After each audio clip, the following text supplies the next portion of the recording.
Hola, buenas tardes a todos. Mi nombre es Álvaro Uriarte, soy el director general de uno de los 3 sectores de Philips, el sector de consumo y estilo de vida. Y yo os vengo a hablar de innovación en un sentido general, pero en el contexto de una corporación tecnológica como es Philips, que tiene más de 120 años de historia.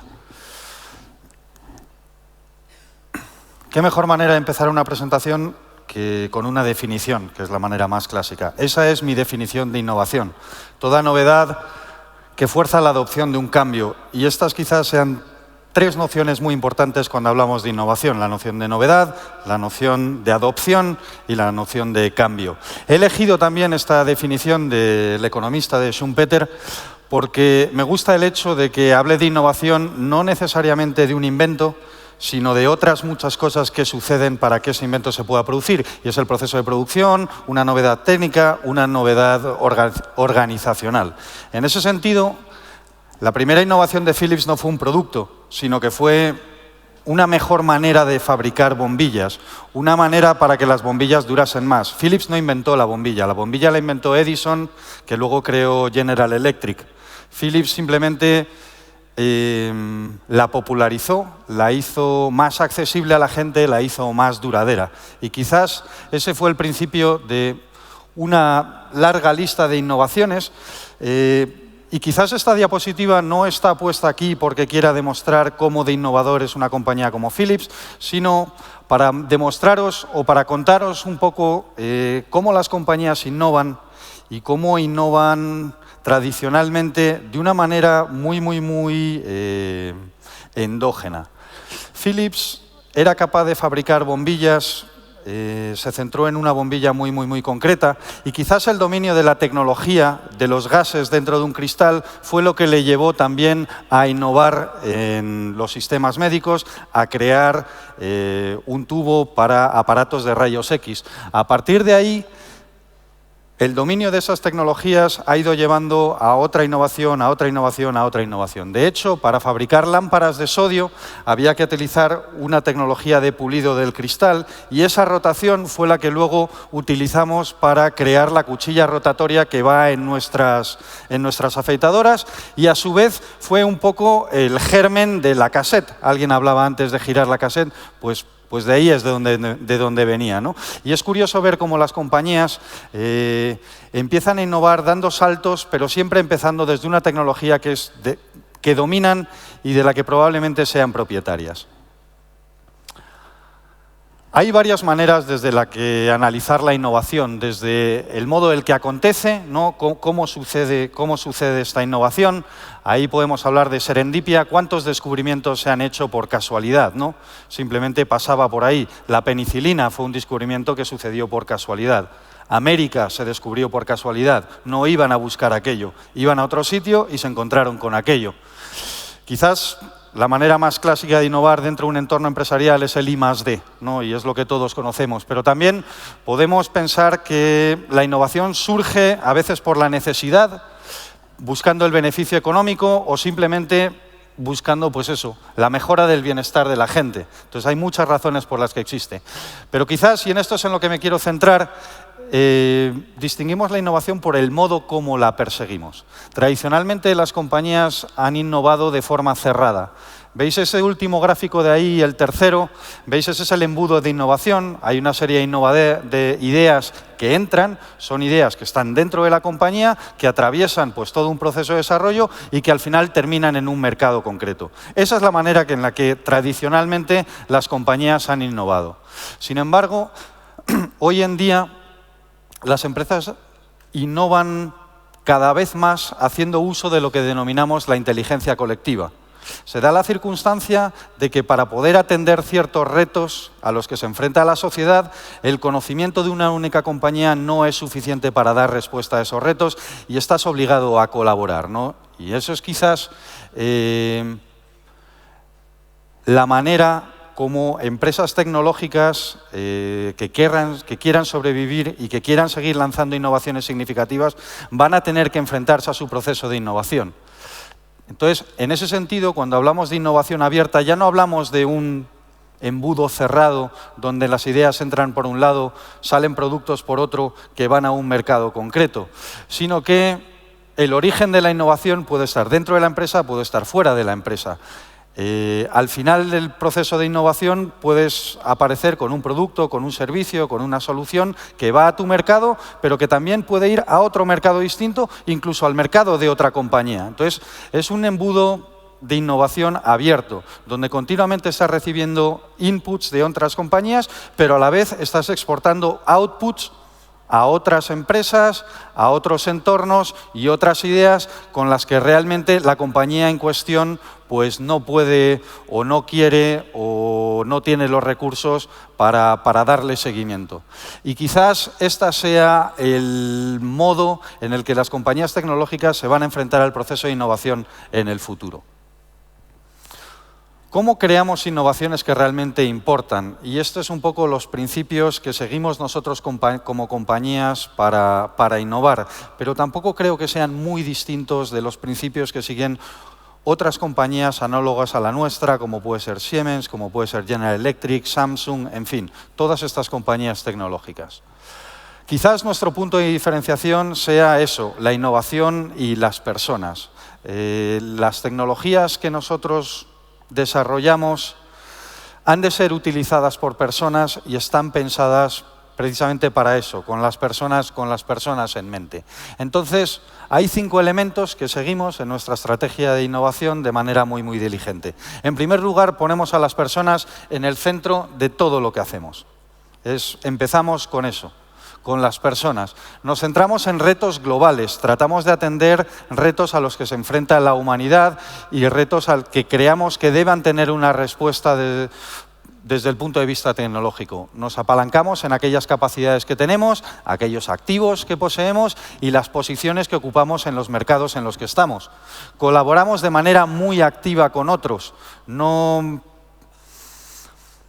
somos secretistas en ese sentido y tratamos de integrar a cuantas más empresas y a cuantas más personas en el proceso de innovación como nos sea posible. Y entendemos que la innovación va más allá del producto, más allá de la invención. Ahora voy a explicaros un poco cada una de estas cosas. Ponemos a las personas en el centro de todo lo que hacemos.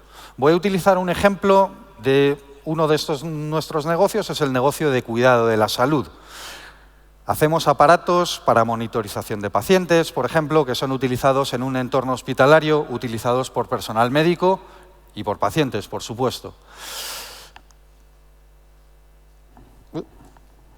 En fin, pensamos mucho en la experiencia del paciente. Imaginaos, todos hemos sido paciente alguna vez y la verdad es que la experiencia de tener que pasar por un hospital no suele ser una experiencia agradable, suele ser una experiencia que puede llegar a intimidar a la gente.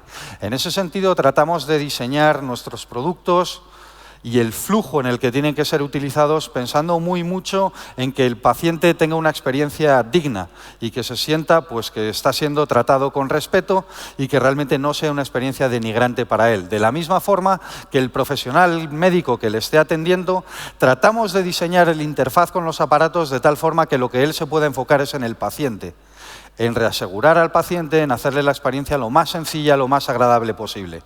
Entonces, ese es un ejemplo de cómo tratamos de innovar no solo para el paciente, que es un usuario de nuestra tecnología, sino también para el profesional, para que se pueda enfocar precisamente en esa interacción humana con el paciente, que es lo que va a hacer la experiencia más agradable para él. En ese sentido, ¿cómo lo hacemos?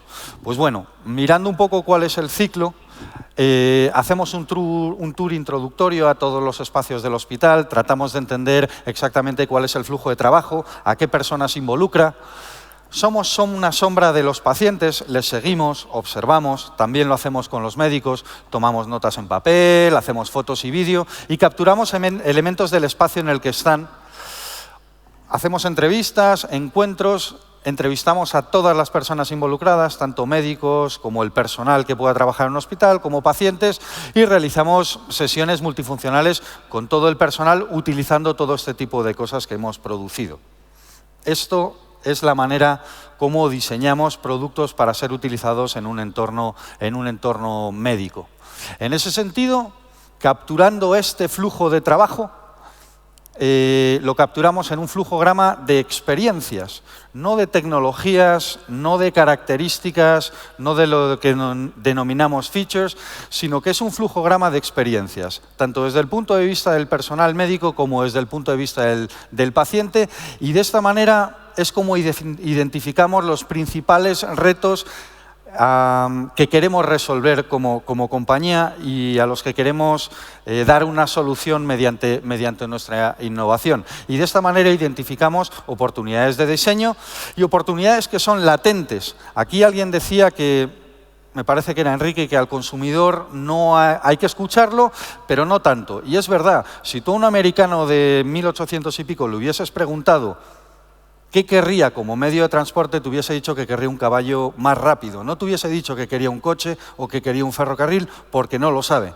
Y esta es una forma de identificar precisamente eso. Retos latentes que no son verbalizados por el usuario de la tecnología o por el paciente, pero que mediante la observación y mediante el contraste y mediante las entrevistas somos capaces de deducir. Este es un ejemplo. Tenemos, todos lo conocéis, son desfibriladores, posiblemente aquí haya alguno para cuando alguien tiene un ataque cardíaco, ¿no?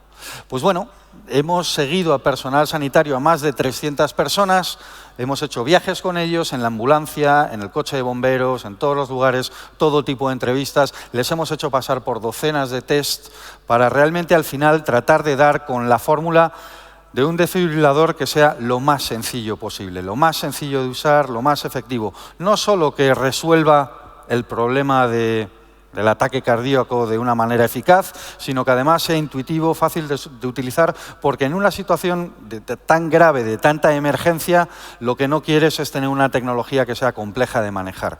Y realmente no salvar la vida de esa persona porque has apretado el botón equivocado o porque no has sabido cuál era aquel que tenías que apretar en el momento adecuado. En fin, nos centramos en retos globales, persona en persona. Esto es muy importante. Fijaos, en el año 2025, 2 de cada 3 personas vamos a vivir en zonas urbanas. Va a haber megaciudades que van a ser gigantes y que van a acoger a la gran mayoría de la humanidad. Se espera que en el año 2050 3.000 millones de personas se muevan a una ciudad. Es una barbaridad y es un reto al que nos enfrentamos como humanidad, ¿no? Valoraremos la felicidad...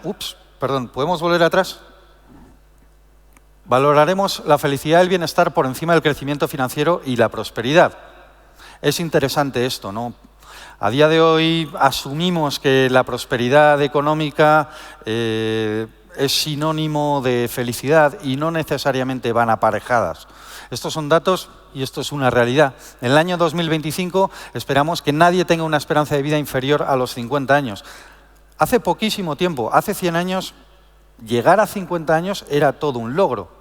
Realmente, imaginaos el reto que supone que tengamos una población cada vez más grande, que vive más tiempo, con desarrollos de enfermedades crónicas a las que tendremos que atender durante un tiempo mayor porque la gente va a vivir más tiempo. Es decir, cada vez más personas van a hacer uso del sistema sanitario durante más tiempo. Esto es uno de los retos a los que Philips como compañía quiere dar respuesta, no solo Philips, sino muchas otras compañías que también operan en este tipo de ámbitos.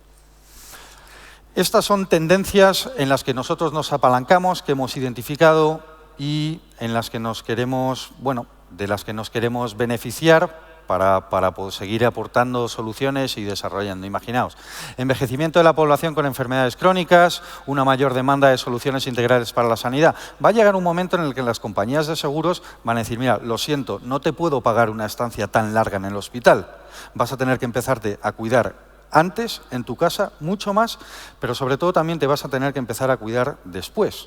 Porque realmente el tiempo de pasar en una cama ocupando ese espacio durante tanto tiempo es carísimo, ¿no? Y no nos lo vamos a poder permitir. Entonces, en ese sentido, el cuidado del paciente en el hospital y en casa es muy importante.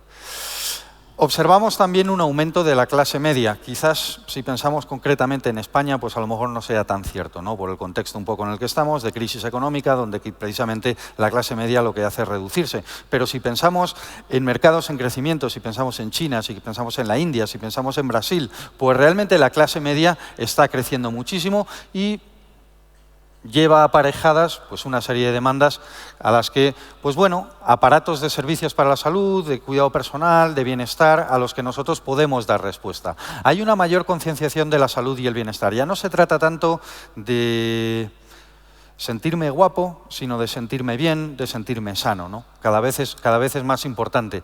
Y por supuesto, en un mundo en el que la urbanización es una tendencia creciente, va a haber una demanda enorme por iluminación en las ciudades y por una iluminación que sea eficiente. Y además, y hablando de digitalización, la luz se está digitalizando. Es decir, los LEDs, al fin y al cabo, no son más que un semiconductor. Y los semiconductores se controlan con tecnologías digitales, se controlan con software.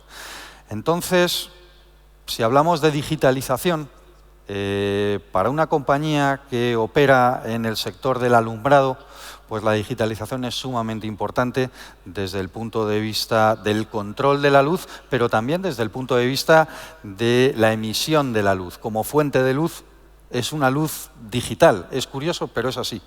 Y está sometida a las mismas leyes de la electrónica a las que está sometida cualquiera de las ponencias que hemos visto anteriormente. Es decir, cada 6 meses tienes algo que es mucho mejor y mucho más barato y mucho más accesible. Eso es verdad. Entonces, imaginaos el reto que eso supone para una compañía como Philips, que continuamente tiene que estar innovando en un sector en el que es líder, como es el sector de la iluminación. En ese sentido, y aquí cito 3 ejemplos de retos globales a los que una compañía como la nuestra trata de dar solución. El rápido aumento de las enfermedades cardiovasculares, las megaciudades sostenibles, seguras y confortables, y luego algo tan sencillo como tener unos dientes y unas encías sanos y una sonrisa bonita. Aplicamos a esto nuestra estrategia de negocio, los conocimientos que tenemos, las capacidades, los activos que poseemos, y tratamos de aportar soluciones que fortalezcan el núcleo de nuestros negocios, es decir, una innovación sostenida, una innovación incremental, pero también una innovación disruptora, lo que denominamos game changers, pero a su vez también nos encontramos con que somos capaces de crear nuevos mercados, mercados que denominamos adyacentes, porque son muy próximos a las tecnologías que gestionamos o a los canales en los que hoy operamos, pero luego también áreas de negocio completamente emergentes. Voy a utilizar 2 ejemplos para tratar de ilustrar un poco lo que queremos decir con esto. Un reto, hacer las megaciudades más sostenibles, seguras y más cómodas. Fijaos, el dato que os decía antes, en el año 2050, 3.000 millones de personas se habrán mudado a una ciudad. Imaginaos el reto que supone eso para la urbanización, una densidad de población tan alta, una ciudad que esté diseñada para la gente, que la gente se sienta segura, donde la experiencia de vivir en esa ciudad pues sea una experiencia agradable, sea una buena experiencia, donde la infraestructura sea eficiente y no tenga un coste de mantenimiento demasiado alto, y donde bueno, hay un ecosistema tecnológico dentro de la ciudad que permita pues, una gestión remota de los diferentes servicios que presta la ciudad a sus ciudadanos. Si hablamos de innovación sostenida, tratamos de hacer las ciudades más agradables usando la iluminación más apropiada para el lugar en el que estamos, ¿no? Tratamos de ser más eficientes, reducir el consumo energético cada vez mejor, una distribución más óptima de la luz, es decir, tratamos de iluminar allá donde sea necesario, no hacer que iluminemos hacia el cielo, porque eso se llama polución lumínica, no tiene ningún sentido y es desperdiciar energía, y a su vez tratamos de embellecer las ciudades, ¿no? Iluminar los edificios de una manera cada vez más bonita. En fin, hay un game changer, hay una tecnología disruptiva que es precisamente el uso de tecnologías digitales, de software para regular esa luz. Imaginaos, y esto existe ya, una autopista cuyas luces, o una calle cuyas luces se encienden en función del tráfico que tiene y en función del tráfico que detectan, ¿no? ¿Para qué tiene que estar la calle permanentemente iluminada si no hay nadie pasando por ella? Pues imaginaos, eso es una oportunidad muy grande. Pero luego, de la misma forma, podemos crear negocios adyacentes, porque ya que ponemos farolas en las calles, esas farolas también son susceptibles de utilizarse para otras muchas cosas. En fin, otro ejemplo muy sencillo es el cuidado de las encías y tener una bonita sonrisa. En fin, hay numerosas enfermedades que estén ligadas a la salud bucal que podamos tener. En ese sentido, nosotros aportamos soluciones que son innovaciones sostenidas, tratando de cepillar mejor los dientes. A su vez, creamos innovaciones que denominamos disruptoras, breakthrough. Tenemos una tecnología mediante la cual podemos blanquear los dientes mediante el uso de luz. Es una tecnología muy poco invasiva y sumamente eficiente, absolutamente nada dolorosa y muy efectiva. Pero luego a la vez tenemos negocios adyacentes como es la limpieza interdental, ¿no? Entonces, estas son un poco formas en las que tratamos de clasificar nuestra innovación y de la que perseguimos la innovación de una manera muy deliberada. Nos apalancamos en nuestras capacidades, nuestros activos, nuestras posiciones. En fin, somos una compañía grande, facturamos 23.000 millones, empleamos a 115.000 personas, pero quizás aquello que me gustaría subrayar es que tenemos 59.000 derechos de patentes, invertimos un 7% de esos 23.000 millones que facturamos en innovar y en I+D, ¿no? Es un ratio bastante alto si lo comparamos con otras compañías que operan en los mismos sectores que nosotros. Y quizás esto sea lo más importante hoy por hoy, y es que colaboramos activamente con otros. Hoy en día, si pensamos en cómo ha evolucionado la economía, teníamos una economía industrial donde había muy poco producto donde elegir y el producto era el rey, ¿no? Pasamos a una economía de experiencia donde quizás la marca empieza a ser más importante, una economía en la que nos encontramos ahora, donde se otorga el poder a las personas, donde cada vez el yo es más importante, la decisión de mí mismo. Nos estamos moviendo hacia una economía de transformación donde colectivamente vamos a tener que dar respuestas no a retos individuales, sino a verdaderos retos colectivos a los que como humanidad nos enfrentamos. En ese sentido, este es un ejemplo de innovación colaborativa e innovación abierta. La región del sur de Dinamarca ha decidido que va a construir 9 hospitales nuevos. Es posiblemente el mayor reto sanitario al que Dinamarca se ha enfrentado en toda su historia. Y la manera como ha decidido abordarlo es llamar a varias empresas tecnológicas, ubicarlos en un campus científico y hacer que colaboren y que todas ellas juntas diseñen esos 9 hospitales y cómo se relacionan entre ellos. Es quizás un ejemplo muy claro de innovación abierta y de cómo nosotros operamos dentro de un ecosistema donde somos uno más tratando de dar respuesta a un reto colectivo que es el que en este caso tiene la región del sur de Dinamarca. Este es el proceso de innovación abierta en Philips. Podéis ver que en el proceso de investigación, en el proceso del concepto, del diseño, es donde recibimos inputs externos y quizás es en la parte ya más de fabricación y de industrialización donde hacemos el spin-off de algunas tecnologías que nosotros no podamos hacer uso o no queremos hacer uso o que a lo mejor es más económico para nosotros vender que realmente traer al mercado. Utilizamos todo tipo de hospitales con los que colaboramos de manera muy abierta para crear nuestras innovaciones y también recurrimos al crowdsourcing, donde lanzamos retos de diseño y retos de innovación a aquellos consumidores ahí fuera que quieran darle respuesta. Y entendemos que la innovación va más allá del producto. En ese caso, aquella farola de ahí arriba es una farola solar que no solamente... Imaginaos la cantidad de coste que ahorra el poder simplemente poner un poste en el suelo que se recarga, que no necesitas cavar una zanja y llevar un cableado para poder hacerlo. Imaginaros en zonas rurales de África, en zonas rurales del interior de China, lo importante que puede ser esto, ¿no? Entonces, en ese sentido, no tratamos simplemente de aportar la farola, sino que además tratamos de enfocarnos en que sea eficiente y aporte el menor coste por kilómetro cuadrado de carretera. Ahí tengo otros ejemplos de innovamos en la experiencia del consumidor, en el modelo de negocio, en el servicio que prestamos y en el proceso cómo desarrollamos productos. La verdad es que me indican que nos hemos pasado un poco del tiempo, no quiero entrar en el detalle, pero quiero que os quedéis con la idea de que la innovación la entendemos que va mucho más allá de la invención en sí, sino que hay otras muchas cosas alrededor de ella en la que realmente nos enfocamos. Y ya con esto paso a las conclusiones, y es que en una nueva era las empresas tecnológicas tienen que abrazar la innovación abierta como acelerador del desarrollo.